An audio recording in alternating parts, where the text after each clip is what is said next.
What is going on, guys? Rudelnell here, come back at you with another batch tutorial. Alright, let's get the Windows command line ready, and I want to talk a little about what we've been doing recently and what we're going to be doing now, because in the last video we took a look at how we can apply color to our console, or the shell, or the command prompt that we usually work in, and that was kind of nice. It made it more of a little home for us. We had this nice, comfortable environment that we were able to work in.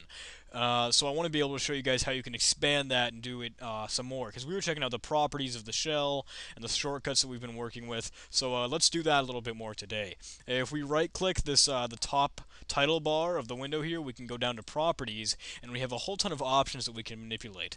The first thing we get greeted with is this options pane right here, and I guess we can knock these out one by one. If we check out the cursor size, the cursor is of course that blinking little thing that is always in front of you whenever you're typing, and by default this is just a small size.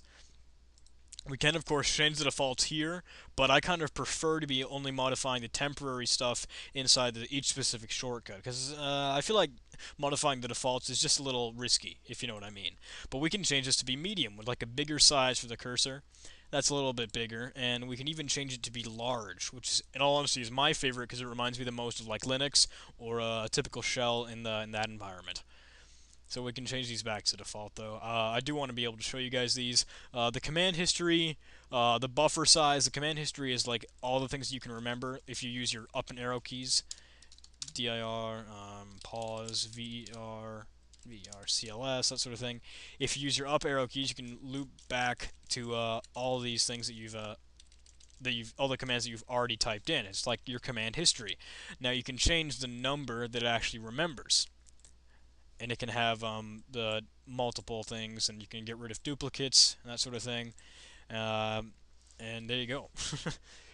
Now in the font tab, you can change a couple of fonts that you use inside the shell. But the shell is really special because all the fonts that you use are what we call monospace fonts, where each individual character actually takes up the same amount of size as any other character. Like if you have this I character, it's the same width and height of this O character. If you add this H character, it's the same width and height of everything else.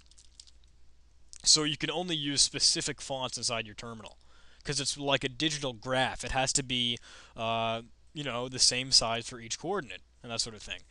So we have options here as the Lucida font, Lucida console. That's personally my favorite. I use a good size for this one to make it look kind of nice, at least a bit more of a smoother font in my opinion. And it will modify the size of the terminal because obviously you have to apply for that width and height.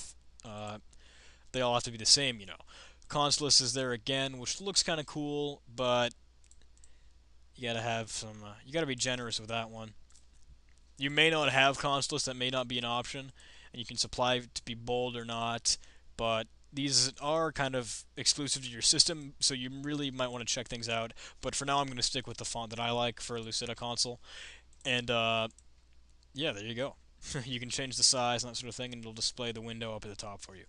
Now we can move over to the Layout tab, where you can see the screen buffer size and how big the thing actually is in, I believe,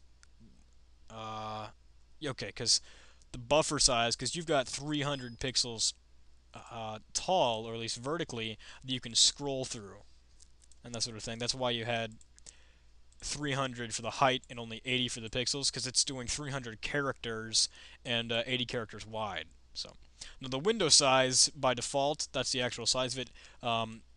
80 characters wide and 25 characters tall. The default is 80 and like 24 for standard terminals, standard shells, and that sort of thing. So I would just change it to 80 by 24 and leave it at that.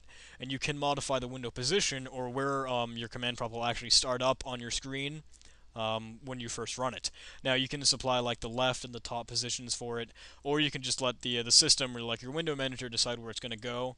I personally prefer letting the system manager decide where it wants to go, because I don't know, it's a computer, do it for me, and that sort of thing. And the colors we've been looking at just recently. So you guys know what to do here, and you do have some options with these. It's kind of nice. Be sure to mess around with it though, make it something real comfortable, make it what you'd like. I just want to give you a little bit of a run through of what each of these do, why they're there, and that sort of thing, and give you a little bit more information about terminals and standard shells and all that. So thank you very much guys, I hope you enjoyed this, and I'll see you in the next tutorial.